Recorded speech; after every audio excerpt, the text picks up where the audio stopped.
नमस्कार, मैं हूँ अमिता पंकज, आप देख रहे हैं राजसत्ता एक्सप्रेस। राजसत्ता एक्सप्रेस के लीगल मैटर में आज बात करने जा रहे हैं एक इंटरेस्टिंग केस के बारे में और न्यायालय में अडानी कोल इंपोर्ट मुकदमे के शीघ्र समाधान के लिए जो है 21 अंतर्राष्ट्रीय जो संगठन है उन्होंने सीजेआई चंद्रचूड़ को एक लेटर लिखा है और सीजेआई से अडानी की कैसी जांच की उन्होंने मांग की है, इसके बारे में हम आपको बताएंगे। लोकसभा इलेक्शन 2024 जो है वो चल रहा है और 1 जून को आखिरी चरण का चुनाव होने वाला है। ऐसे में अडानी समूह का मामला उछाला जा रहा है ताकि चुनाव को प्रभावित किया जा सके और ऐसा कई बार किया गया है कि चुनाव के समय पे जो है विदेशी जो शक्तियां हैं वो प्रभावित करती हैं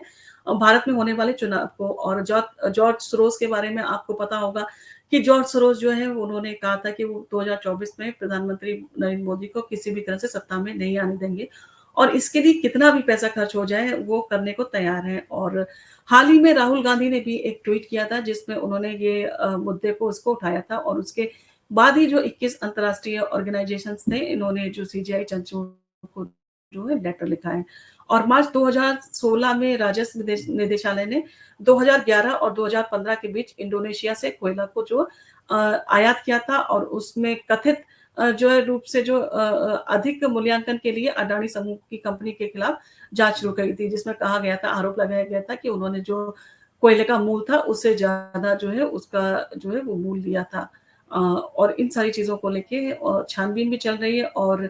कम से कम 21 अंतर्राष्ट्रीय संगठनों ने सीजीआई डीवाई चंद्रचूड़ को पत्र लिखकर सुप्रीम कोर्ट से राजस्व आसूचना निदेशालय द्वारा लंबे समय से दाखिल मुकदमे के शीघ्र समाधान का जो है वो अनुरोध किया है। और आसूचना निदेशालय जो है इंडोनेशियाई कोयला आयात मामले में अडानी समूह की जो है कंपनियों द्वारा कथित अधिक मूल्यांकन की जांच कर रहा है। और लंदन के फाइनेंशियल टाइम्स से जॉर्ज सोरोस और समर्थित ऑर्गेनाइजेशन द्वारा समर्थित organised crime and corruption reporting project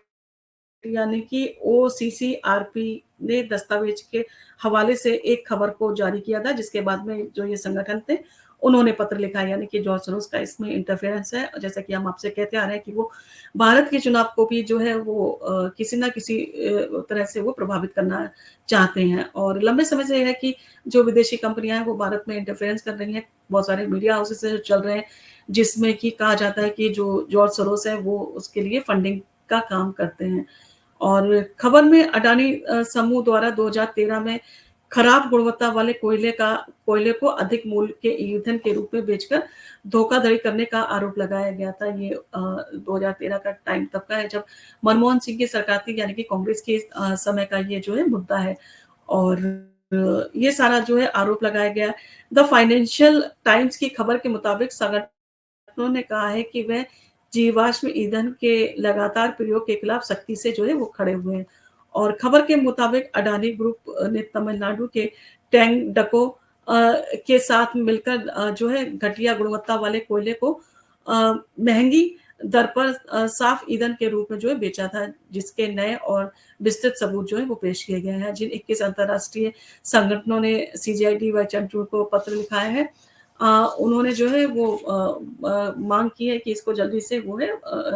इसका डिस्पोज किया जाए इस मामले को। और अडानी समूह ने हालांकि सभी आरोप से इनकार किया है, लेकिन कांग्रेस के पूर्व अध्यक्ष राहुल गांधी सहित विपक्षी नेताओं ने अखबार में छपी इस खबर का हवाला देते हुए कथित गड़बड़ी को संयुक्त समिति से जांच कराने की जो है वो मांग की है। और समूह के एक प्रवक्ता ने कहा कि कोयले की गुणवत्ता का परीक्षण स्वतंत्र रूप से लदान और उतारे जाने वाले स्थानों पर किया गया था। साथ ही सीमा शुल्क अधिकारियों और Tamil Nadu generation and distribution company के अधिकारियों ने भी इसकी जो है जांच की थी। और उन्होंने कहा कि आपूर्ति किए गए कोयले की विभिन्न एजेंसियों ने विभिन्न जगहों पर विस्तृत गुणवत्ता की जांच की थी और इसमें स्पष्ट है कि कम गुणवत्ता वाले कोयले की आपूर्ति का आरोप न केवल निराधार है बल्कि अनुचित है, बल्कि पूरी तरह से ये बेतुका है। और प्रवक्ता ने कहा कि इसका जो है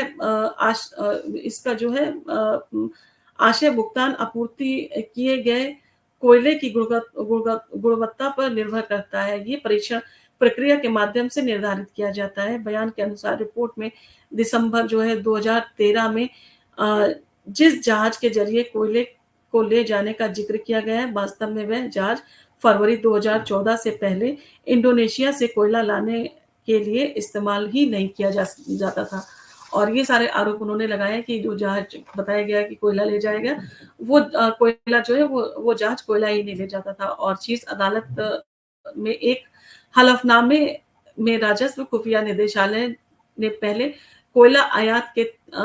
कथित अधिक मूल्यांकन के लिए जो अडानी समूह की जाँच जो है फिर से शुरू करने के लिए अपना जो है वो रुख को जो है वो दोहराया था। और इसमें कहा गया था कि ये जो जाँच है उसको दोबारा से किया जाए और 1 मार्च 2016 में राजस्व निदेशालय ने 2011-2005 के बीच में इंडोनेशिया से कोयला आयात के कथित अधिक मूल्यांकन के लिए अडानी समूह की कंपनियों के खिलाफ जो है जाँच जो है वो शुरू की थी और इन सारी चीज़ों के बारे में उन्होंने जो बताया था कि जिस तरह से उन्होंने एलिगेशन लगाए थे, जिस तरह के आरोप लगाए थे, उसमें जो प्रवक्ता का कहना था, किसी भी तरह की कोई सच्चाई नहीं थी और अब ये मामले को इतने साल के बाद में जो है वो उछाला जा रहा है, जबकि इलेक्शन चल रहे हैं और अडानी की जाँच जो है वो कारी सारी एजेंसीज़ लगभग कर चुकी हैं। अभी बीच में था कि एसबीआई का जब मैटर था, कहा गया था कि उनको जो है वो बहुत सारे बैंकों से उन्हें जो है लोन दिया गया है और बिना जो टर्म कंडीशंस को फ़ॉलो किए हुए उनको लोन दे दिया गया। उसके बाद में जाँच की गई थी और कहते सारी जो थी सेबी ने भी उनको जो है वो क्लीन चिट दी थी, कहा था कि इसमें किसी भी तरह की कोई अनियमितता और गड़बड़ी नहीं पाई गई है और जितनी भी एजेंसीज़ थी उन्होंने सारी ने जो है क्लीन चिट दी थी, उन्होंने किसी भी तरह का कोई जो है गड़बड़ी नहीं मिली थी और सुप्रीम कोर्ट ने भी अपने जो वर्डिक्ट था उसमें अडानी को जो है वो क्लीन चिट दी थी। उन्होंने कहा था कि इस तरह के जो आरोप है वो बेबुनियाद लगाए गए हैं और जबकि ये सारी और अडानी ग्रुप पे आरोप इसलिए लगाया जाता है क्योंकि आपको पता है कि भारत की अर्थव्यवस्था जो है 5वें नंबर पे आ गई है और भारत की अर्थव्यवस्था में महत्वपूर्ण रोल जो है वो निभाते हैं गौतम अडानी और जो है वो मुकेश अंबानी और इन दोनों के साथ में मिलके जो नरेंद्र मोदी है उन्होंने देश की अर्थव्यवस्था को जो है 5वें नंबर पे पहुँचाया है और अब उनका सपना है कि वो अपनी जो देश की अर्थव्यवस्था है इसको तीसरे नंबर पे पहुँचाएँ। और जो बिज़नेसमैन है जो भारत के लिए सपोर्ट करते हैं और गौतम अडानी ने जिस तरह से वो काम कर रहे हैं वो चाइना के लिए एक थ्रेट बने हुए हैं कि यानी कि उनके वो जिन पोर्टों का, जिन बंदरगाहों का उन्होंने निर्माण किया है वो कई कई बार मतलब जो चाइना था उसका थ्रेट रहता था, वहाँ पर